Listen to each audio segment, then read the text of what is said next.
I want to tell you about a subscriber, an IT engineer. He got a call from a DPO, Divisional Police Officer. The DPO had a computer problem. He needed it fixed. The engineer showed up. He fixed the computer. Simple job. Then he waited for his money. The DPO looked at him and said he did not have cash. Not right now. The engineer waited. 1 hour, 2 hours. Then the noise started. Shouting from outside. A crowd arriving at the station. He did not know what was happening. Then the DPO came back. With money, he paid the engineer. The engineer took the money and walked out. And as he walked through the station, he saw them. Ordinary people, men and women, picked off the streets, brought in, packed into a holding area, negotiating, pleading, paying, people buying back their freedom. And the money that paid for the engineer's service came from those people. He realized it on the drive home. The money that was placed in his hand was extracted from people who had done nothing wrong. He said to me, "This is just one story.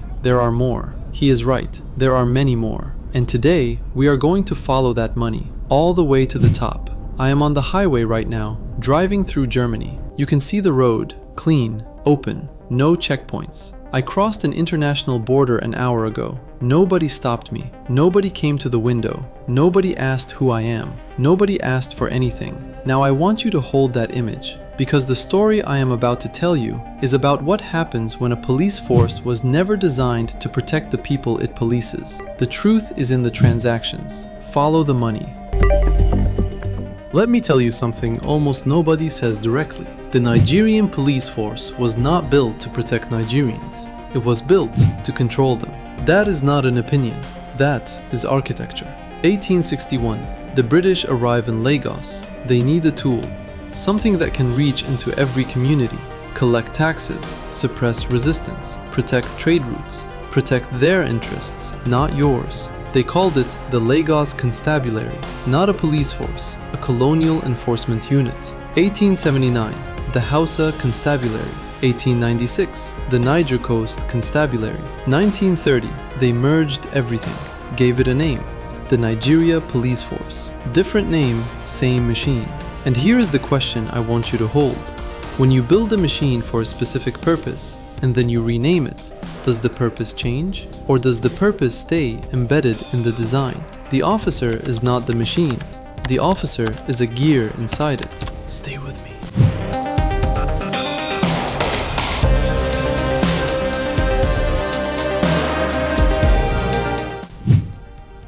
I want to take you to southeastern Nigeria, 1929.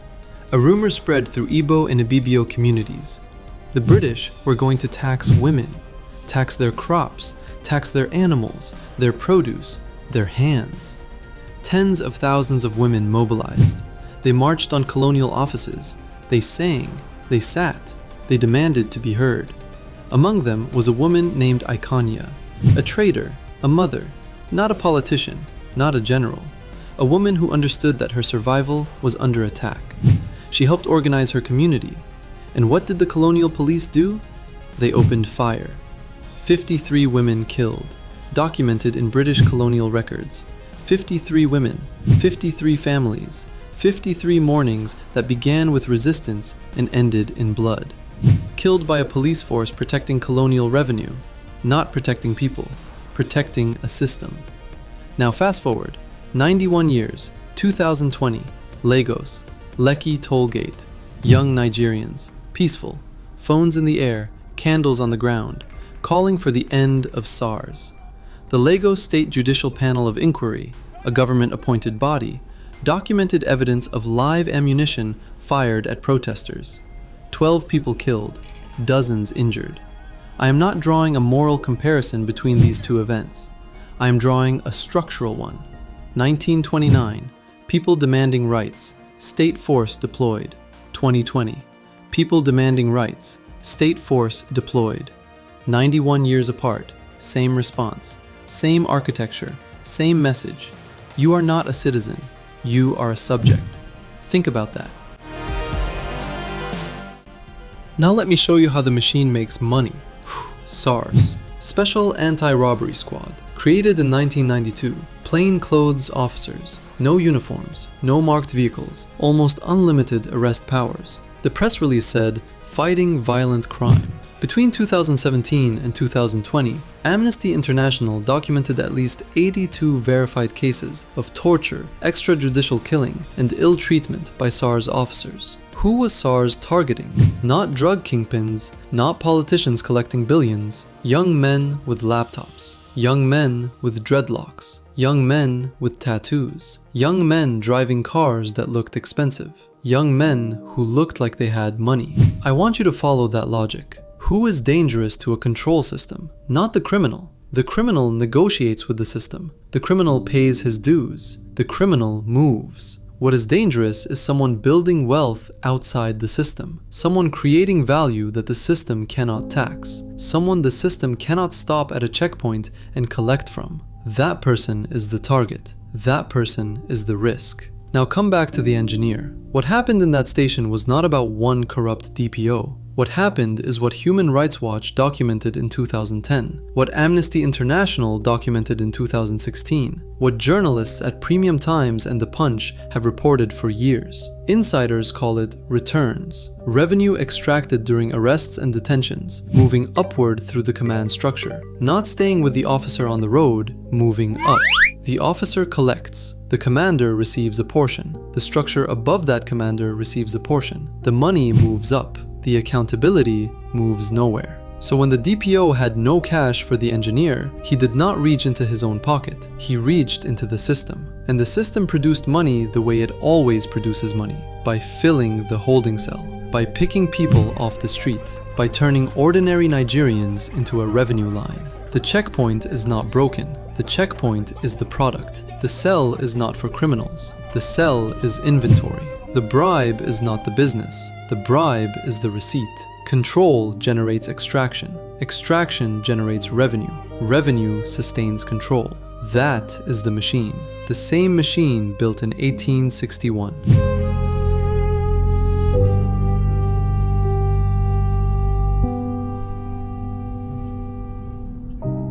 Now let us talk about the money at the top, because the checkpoint money is only the bottom layer. In 2023, the federal government allocated approximately 730 billion naira to the Nigerian Police Force.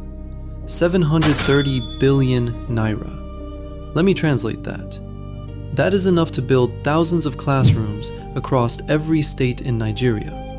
Enough to equip hundreds of hospitals. Enough to pay every constable a living wage that would eliminate the incentive structure we just described.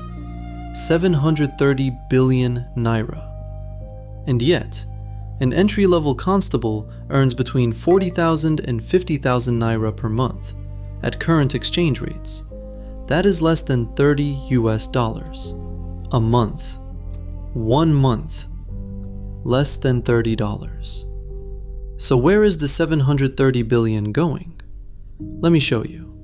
The Nigeria Police Trust Fund, created by the National Assembly in 2019, a dedicated fund, separate money, just for training, equipment, infrastructure, just for improving the police. In 2025, the Senate approved 124.4 billion naira for the NPTF. That is the highest allocation in the fund's short history, more than double the previous year. Now follow the contracts. The House of Representatives in June 2025 raised alarm over what it described as credible allegations.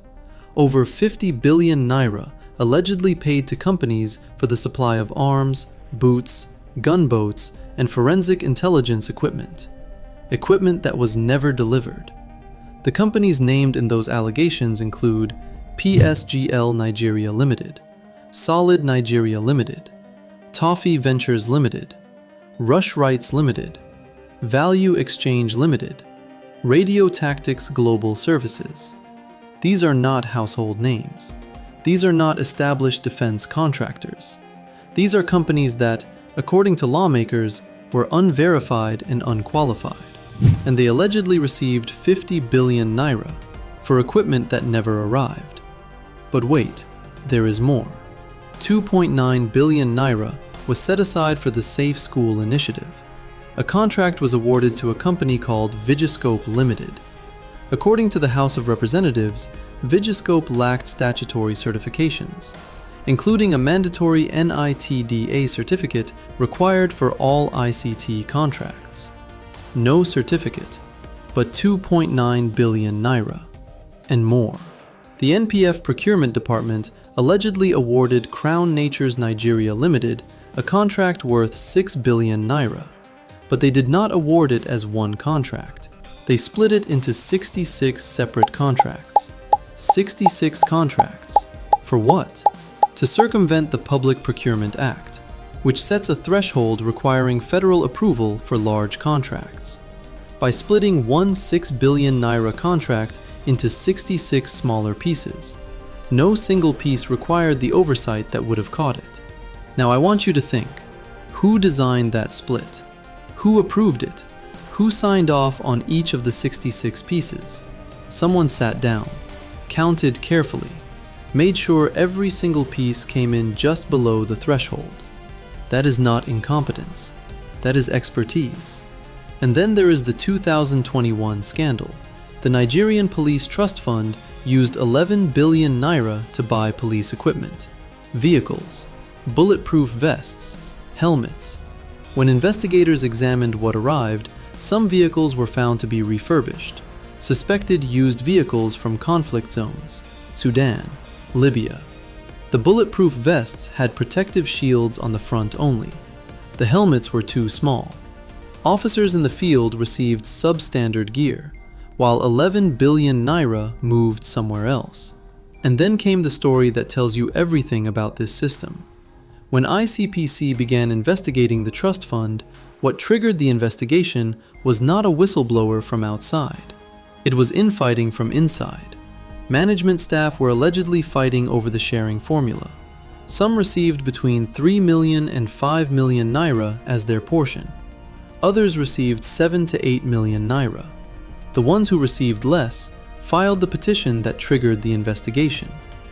Let that land for a moment.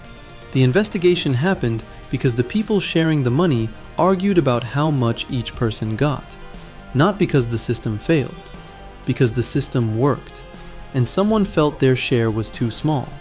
Follow the money. Who received the contracts? Who owns the companies? Who approved the allocations? Who signed the disbursements? That is where the investigation needs to go, and it is exactly where the investigation has not yet arrived. October 11th, 2020. Ugelli, Delta State. 5 young men, picked up, taken to a location, shot dead. Bodies found near the Ugelli-Patani Road. The initial police account described them as armed robbery suspects killed in a confrontation. Independent investigations by human rights groups and journalists raised serious questions about that account. The Nigerian Bar Association demanded answers. Families demanded answers. 5 young men, 5 families, 5 futures. 5 people who woke up that morning not knowing it was the last one. And the system that may have produced what happened to them is the same system whose procurement fund is spending billions on equipment that never arrives. The same system where officers earn $30 a month. The same system built in 1861 to extract from communities, not to protect them. Now let me take you somewhere important. 2022. Credible reports, covered by Premium Times and international security analysts, of former Boko Haram combatants being absorbed into Nigerian security structures under a de-radicalization program. The logic: containment, bring them inside, control the threat. I want to ask the question forensically, not emotionally. Who approved that decision? Who in the command structure signed off? What accountability mechanism was put in place? What community consultation happened? And when things go wrong in those communities, who carries the consequence? The officials who approved it from Abuja, or the ordinary Nigerians living next to the men who were deployed there? The gap between who decides and who pays is the same gap that has existed in this system since 1861. Under every flag, every government, every uniform, the gap never closes. I want you to come back to the engineer. He went home that evening with money in his hand. He fixed a computer. He did legitimate work. He deserved to be paid. But the money that paid him came from people who paid nothing but the price of walking on a Nigerian street. He said he did not know how to feel about the money. That feeling is the feeling of millions of Nigerians. Every Nigerian who has been stopped, every Nigerian who has been asked, every Nigerian who has paid. Your father at a checkpoint, your brother detained without cause, your sister who counted out money she did not have, your uncle who could not afford to pay. These are not isolated incidents. These are the system performing its function, generation after generation. 1861, 1929, 1992, 2020, 2024. The system is not failing. The system is producing exactly what it was designed to produce. An entry-level constable earns $30 a month. Billions disappear into unverified companies. Equipment arrives from conflict zones. Children in northern Nigeria attend school without proper security. And 2.9 billion naira meant for a safe school initiative was awarded to a company that allegedly could not meet basic certification requirements. The bribe is not the business. The bribe is the receipt.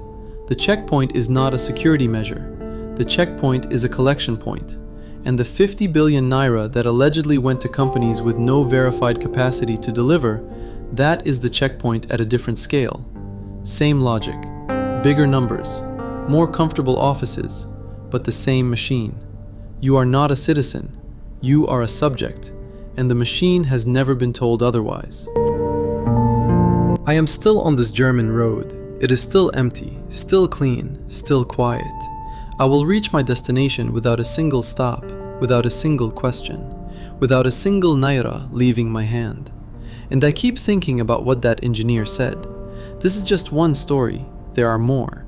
He is right. But the more important question is this.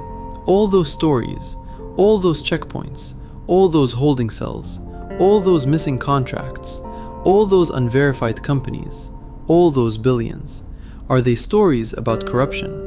Or are they stories about a machine operating exactly as its architects intended? Because those are not the same thing. If the machine is broken, you can fix it. But if the machine is working, then the question is different. The question is, who built this? Who funds this? Who controls this? Who benefits from this staying exactly as it is? Who has been benefiting for 163 years? The checkpoint was never the story. The bribe was never the story. The officer was never the story. The story was always the incentive. And for 163 years, the incentive has remained the same. Collect, control, extract. Different flags, different governments, different uniforms, same machine. That is why this investigation does not end here. In the coming months, I will keep driving across Germany, across Poland, across Europe, through ports, railways, factories, road networks, industrial zones, government projects, not as a tourist, not as a travel vlogger, but as a forensic investigator. Because every bridge tells a story, every highway tells a story, every railway tells a story, every institution tells a story.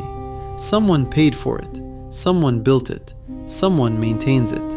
And somewhere inside that story is a lesson about power, a lesson about incentives, a lesson about why some nations build while others extract. So come with me. Let's investigate these systems together. Let's ask difficult questions. Let's compare promises to outcomes. Let's compare policies to results. And let's follow the money wherever it leads. If you believe more Africans need to understand how these systems work, how power works, how money moves, and why the same outcomes keep repeating, then subscribe to Historic Capital. Like this video. Share it with someone who needs to see it. Because the more people who understand the system, the harder it becomes to hide it. The truth is in the transactions. Follow the money. You are watching Historic Capital.